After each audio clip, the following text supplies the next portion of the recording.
एक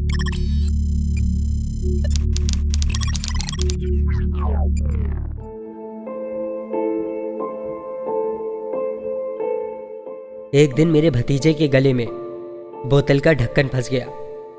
छोटी सी नाली होने की वजह से उसे सांस लेने में दुश्वारी हुई।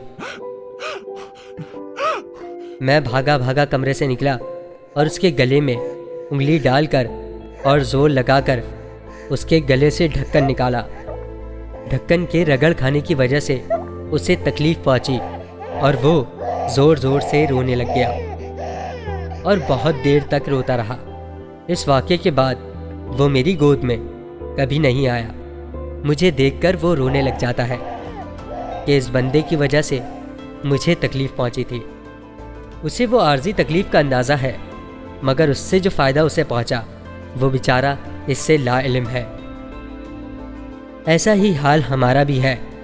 हमारा मालिक न जाने कितनी बार हमारे गले में फंसे ढक्कनों से हमें आज़ाद करवाता है, मगर हम उस आर्जी तकलीफ़ को याद रखते हैं और उसमें छुपे फ़वाइद को जानने की कोशिश ही नहीं करते।